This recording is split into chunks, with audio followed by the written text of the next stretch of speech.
News चैनलों पे debate करते हुए। आज वो आए हैं आरिफ नसीम खान जी की जो आज इफ्तार पार्टी है, दावत इफ्तार में उनसे जानते हैं उन्हीं से कि खान साहब, आज़मी साहब, बताइए कि जो हालात मुल्क में हैं, मुल्क में क्या ख़ास करके जो शुरुआत हुई है राजनीति महाराष्ट्र से, जो भोंगों के ऊपर से एक राजनीति बनी जा रही है और पूरे अपने देश में स्प्रेड हो रही है जिस तरह से, उसी के ऊपर कई तरह के फसाद होने शुरू हो चुके हैं, ऐसा मैं कहूँगा।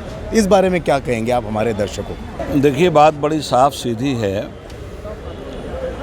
ये लाउड स्पीकर या आपकी ज़ुबान में भोंगा, ये मसला चूँकि महाराष्ट्र में बीजेपी और आरएसएस की गवर्नमेंट नहीं है, यहाँ की गवर्नमेंट को तोड़ने के लिए और ख़ास तौर पे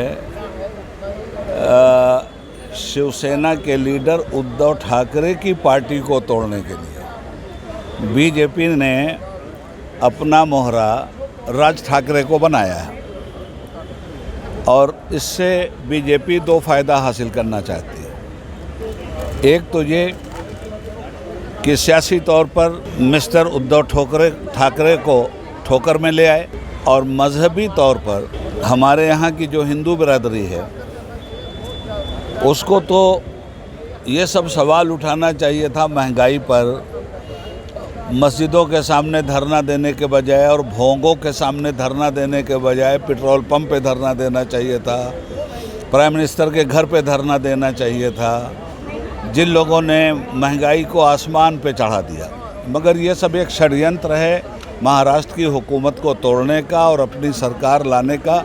उद्धव ठाकरे राज ठाकरे कोई चीज़ नहीं है, इनके पीछे बीजेपी है और फाइनेंसर है इनकी बीजेपी। और मैं कहता हूं कि अगर मामला सिर्फ मस्जिद के लाउड स्पीकरों का है तो ये किस कानून में लिखा हुआ है कि मस्जिद के लाउड स्पीकर हटाए जाएं और बकिया सारे लोगों के लाउड स्पीकर रहें?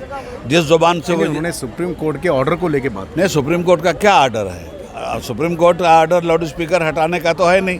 डिजिबल कंपनी जी, डिजिबल जो एक लिमिट में रखना है। हाँ, तो लिमिट में तो सबको रखना चाहिए और लिमिट में सबको रहना चाहिए। और एक अल्टीमेट दिया है उन्होंने कि 3 तारीख तक अगर नहीं उतरे तो हम हनुमान नहीं, ये क्या मतलब हुआ?